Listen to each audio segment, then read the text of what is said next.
Welcome to Focus on HR, your internet video program on human resources. I'm your host, Kathleen Koch. Coming up later in the show, we'll learn about a new way to meet your fellow attendees at SHRM's annual conference in June. And we'll hear from attorneys who say federal enforcement agencies may have gotten a bit too aggressive. But first, the news. Last episode, we told you about new federal guidelines that make it harder for you to do background checks. Now we're learning that those background checks might not do a good job of identifying applicants who are likely to defraud you. That's because employees who commit fraud usually are first-time offenders with clean employment histories. 87% have never been charged with a fraud-related offense, and 84% have never been punished or terminated by employers for fraud-related conduct. Those are the findings of a new report from the Association of Certified Fraud Examiners. The news is particularly troubling for small employers, many of which lack sophisticated systems to find and halt fraud. And if those companies rely primarily on external audits, the news doesn't get any better. External audits, quote, detected only 3% of the frauds reported to us, and they ranked poorly in limiting fraud losses, the report stated. The best news? Credit checks still might be useful. The two most prominent red flags that an employee might start dipping into company coffers are when they live beyond their means and when they undergo financial difficulties. If your health care costs are too high, maybe it's because your emergency room co-pays are too low. Because the average copay for an emergency room visit is only $76, employees may be visiting the hospital for conditions that could be treated more readily and cost-effectively by a primary care physician. That's according to the 2012 Medical Plan Trends report by Hive and the Corporate Executive Board. Quote, employees are basically acting as price-sensitive consumers and going for what they perceive as the best value and convenience for the price, said Anya Krasnuska, Senior Director at Corporate Executive Board. And that suggests that employees may respond well to future consumer-directed healthcare initiatives. And now for a brief message from our sponsor.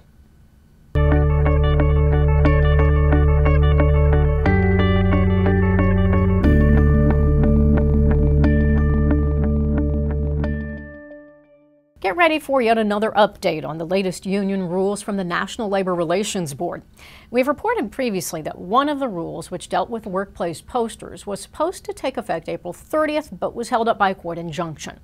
Now a federal court has determined that another rule, which deals with union elections, is invalid. The reason? The board approved the rule without a quorum of 3 members. While 3 members were on the board when it voted on the rule in December 2011, only 2 members, both Democrats, cast votes. The lone Republican, who is not required to vote until the effective date of the rule, April 30th, did nothing. Without 3 votes, the quorum was not met, and the rules are invalid, found a federal district court. The NLRB can choose to vote on the issue again, but because 3 of its 5 members recently were appointed in a controversial manner, the quorum issue could rear its head again.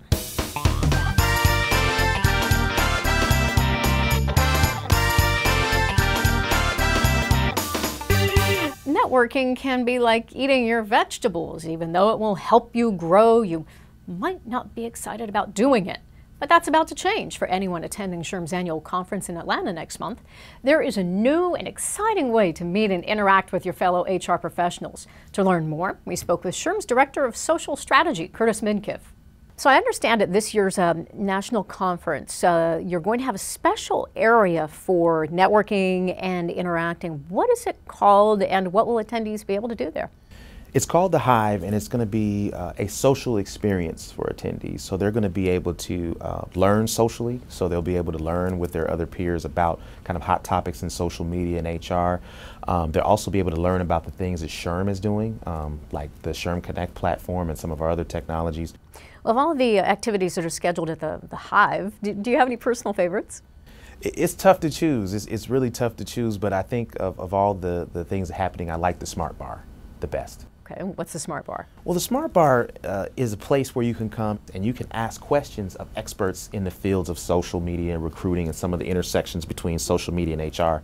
So it's a great complement to the sessions that you go to that allow you to learn from speakers. you may just have another burning question or a question you're maybe a little too nervous to ask. How do I use Twitter? Or how do I turn on a computer? You know, anything of that nature. But you can ask that, you know, and pertinent questions to your job, you can ask that in the smart bars. When there are no formal activities like that going on at the Hive, what else will be happening there? That's the beauty of the Hive. When there's no formal activity scheduled, people will still be able to network with each other. So we're going to have Wi-Fi there, of course, so you can check your email, check in. You're going to be able to recharge your phones and other devices at the charging stations. And you're also going to be able to meet people. So we want to continue those conversations. You might have sat by someone in a session and you started a conversation, you want to continue it. You want to take photos to send home, you know, things that you want to do. It's going to be a great networking area when there's not formal activities planned. Now, the conference is in a pretty large space. Where exactly can attendees find the Hive? The Hive's going to be easy to find. So if you're riding the shuttles, it's right at the drop-off point in between Hall A and Hall B at the Georgia World Congress Center.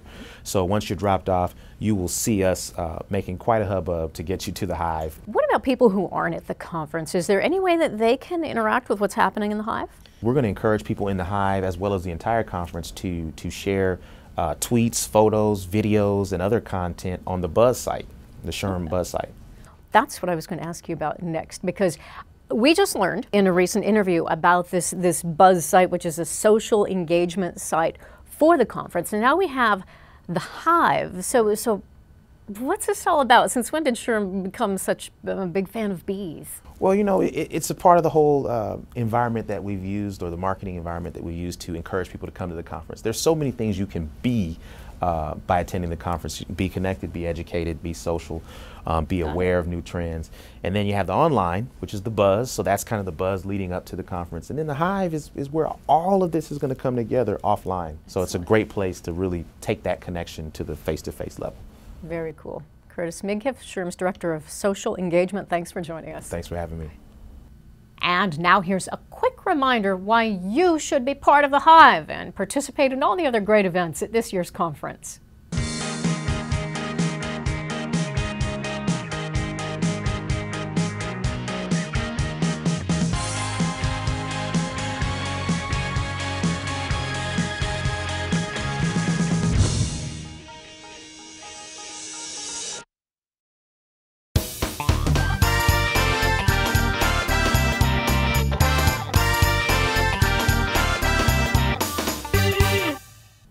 If you felt like the federal agencies have gotten a little more enthusiastic about their enforcement work lately, you're not alone. Coming up next, 3 employment law attorneys give us their perspective on the new tougher stance they're seeing from several federal agencies. Over the last couple of years, I've seen a lot of the government agencies, OFCCP, Department of Labor, EEOC, getting a lot more aggressive in their investigation of a wide variety of employment matters and concerns. One of the more aggressive tendencies we're seeing is that the Department of Labor is seeking civil money penalties more often and in more cases. The funds collected in civil money penalties for overtime and minimum wage violations go back to the Department of Labor as part of their budget, right? So it's bounty hunting. I really do hear a push we won't worry about whether the employer is covered under a particular statute. We're not going to worry about whether the employee has standing under a particular statute. We're just going to look at whether there was wrongdoing, and then we'll worry about that secondary question later on. And I see that as a big, big change and a big shift. If there isn't jurisdiction, the agency's time and the tax dollars would be better spent on processing claims that clearly are covered. And the employer's limited resources shouldn't be spent defending a claim that may not have merit on the merits, and even if it had merit on the merits, wouldn't have merit because there's no jurisdiction. It can be upwards of 40 to 60 hours to respond to a charge, which is disappointing if, in fact, there's no basis for the charge. One investigation by one agency can bloom into a multiple jurisdiction, multiple agency issue. If you get a state agency, the IRS, or the DOL come into your workplace and question whether or not your independent contractors should be employees, you can expect that that information is going to be shared with your state, it's going to be shared with your IRS, and so you're going to have 3 agencies potentially, or 4, because there might be multiple state agencies asking those questions, each with its own different areas of liability. The message is you need to be thoughtful, because what you give to one agency as a defense may be shared with another agency to create a claim. Of course, you provide all information that's appropriate, that's asked of you, but maybe nothing more than that. Exactly what's asked is what's answered, and also ensuring not just HR, but all other departments, consultants, vendors providing information for or on behalf of your organization are doing the same thing. The agency's newfound assertiveness makes it more important than ever, says McCutcheon, to proactively show that you are one of the good guys. How can you do that? By showing that you adopt and follow policies and practices aimed at ensuring your organization's legal compliance. Well, that wraps up this episode of Focus on HR. I'm Kathleen Koch. Thanks for joining us.